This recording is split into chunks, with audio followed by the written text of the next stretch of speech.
Hello. Good evening, Dr. Meltzer. I'm the lady who called before and my daughter rang the doorbell. Just when you... Oh, where'd you run? Where'd you run? So I'm very sorry.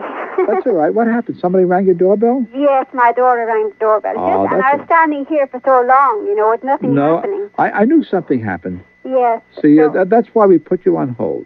Thank you. Now, what can I do for you? Well, first of all, my husband and I think it is marvelous. You have hundreds of people with their problems. Thank you. So we have a little problem. Hold on a second. What is it? The doorbell again?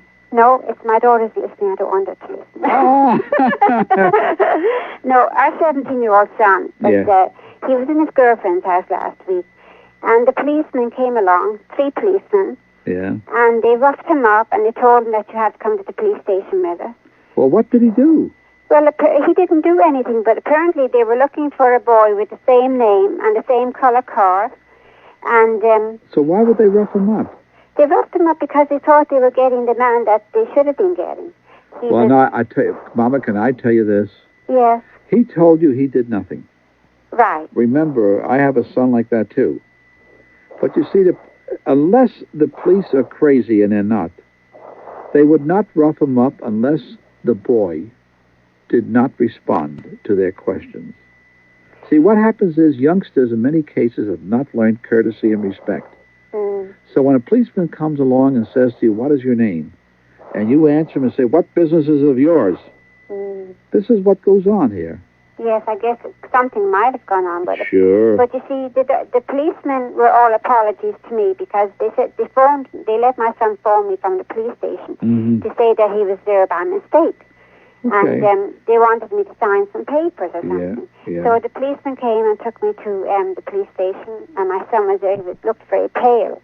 And I shook hands with the sergeant because I didn't know what had really gone on. Right. And he said to me, Mrs. Collins, he said, the boy we're looking for, he said, just happens to have the same name and the same color car and things like that. And we thought it was your son. And he said, there's been a mistake. And they were very apologetic to me.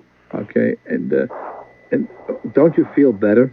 In other words, the fact that policemen were pretty decent about it, weren't they? They were. You know, it's a very hard job being a policeman. I guess. And when I see a policeman who's trying to enforce the law, I have sympathy for him. You know, there's a commercial that they put on the area in this program about 2 weeks ago, the Petroleum Benevolent Association, the story of a policeman walking into a supermarket and a holdup is going on, and he draws his gun, and a man in civilian clothes, turns to him with a gun, and the policeman has about 1 second to make up his mind whether that man turning towards him with a gun is another policeman, is somebody that's going to shoot him. Yes, that's true. It's a tough job. Well, that's what the policeman said to me. He said, we have to be careful because we could get kicked, and he said we could get even shot. That's right. But, I mean, where we live in it's a nice residential place. And if you go after the policeman too much, after a while they adapt the attitude. Unless the crook knocks me down, I'm going to look the other way. See, one of the big problems why policemen have a hard time, too many people go after them. Especially, let's say, people who may have done something, who get themselves lawyers paid for very often by the government, who then start attacking them on police brutality. And then they go through hearings, and after they've been through a couple of hearings, you talk to a policeman. Yeah, well, I was just asking you, they frisked him, and they threw him against the wall, and they pulled him backwards and threw him into the car. And I mean, he's only 17, and he's a slim. He wouldn't be able for one policeman, never mind 3 of them. And but then when they took him to the police station, they took his wallet from him and went through it. And they discovered when they went through it a stub from his paycheck, and it had a social security number on it. And then they discovered that they had the wrong person. Okay. Now, so you also remember they didn't know what that boy would do.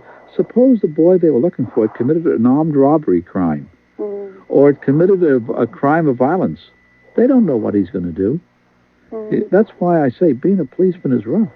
Well, I know, because my father was a policeman, but it wasn't too rough for him back home. See, at times for example, have seen it happens here in Times Square in New York. A policeman will walk over to somebody doing something, and, the curse words that come out of that person's mouth is astounding. And I thought many a policeman walked away shaking his head, not knowing what to do. Well, Darling, it was just what we were upset, my husband and can I do this? Can I send you 2 T-shirts Sure. and say, don't be too hard on him? I'm not hard on him. We're just upset by what happened. Okay. Wouldn't it be, that's much better than if that person who committed the crime were running through your neighborhood. You're right. When you look at it that way, you're right. God be with you, sweetheart. And thank you very much, Dr. Don't hang up. I want to send you 2 T-shirts. Okay. Thank you. Thank you. Bye-bye.